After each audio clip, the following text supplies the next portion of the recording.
বিসমিল্লাহির রহমানির রহিম। আজকের এই নির্বাচনী জনসভার সম্মানিত সভাপতি, আমার সামনে উপস্থিত চট্টগ্রামবাসী, মঞ্চে উপস্থিত নেতৃবৃন্দ, আমার প্রিয় সহকর্মীবৃন্দ, প্রিয় ভাই ও বোনেরা, আসসালামু আলাইকুম। আসসালামু আলাইকুম। অনরা কেন আছেন?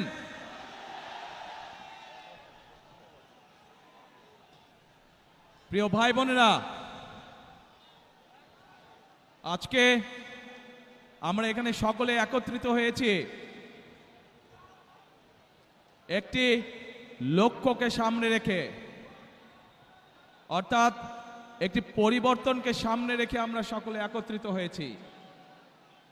এই সেই চট্টগ্রাম, এই সেই চট্টগ্রামের পুণ্যভূমি, যেখান থেকে শহীদ রাষ্ট্রপতি জিয়াউর রহমান 1971 সালের স্বাধীনতার ঘোষণা দিয়েছিলেন। এই সেই চট্টগ্রামের পুণ্যভূমি, যেখানে শহীদ রাষ্ট্রপতি জিয়াউর রহমান শহীদ হয়েছিলেন। প্রিয় ভাই বোনেরা, এই সেই চট্টগ্রামের পুণ্যভূমি, যেখান থেকে দেশনেত্রী খালেদা জিয়াকে দেশনেত্রী উপাধি দেওয়া হয়েছিল। এই চট্টগ্রামের পুণ্যভূমির সাথে আমি এবং আমার পরিবারের একটি আবেগের সম্পর্ক রয়েছে। প্রিয় ভাই বোনেরা, আজ আমরা এখানে একত্রিত হয়েছি একটু আগেই যেটি বলেছি, একটি পরিবর্তনকে সামনে রেখে। 1971 সালে দেশ স্বাধীন হয়েছিল, সেই স্বাধীনতাকে রক্ষা করেছে 2024 সালের ছাত্র জনতার আন্দোলন। ছাত্র জনতা কেন সেই আন্দোলন করেছিল? কারণ আমরা বিগত 16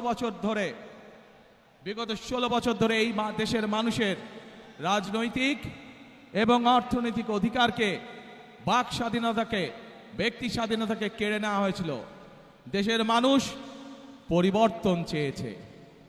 সেই পরিবর্তন, যে পরিবর্তন এই দেশের খেটে খাওয়া মানুষকে নিরাপত্তা দিবে, নিরাপদে ব্যবসা বাণিজ্য, নিরাপদে চাকরি, নিরাপদে রাস্তায় হাঁটার অধিকার দিবে।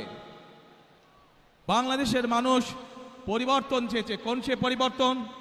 যেই পরিবর্তনের ফলে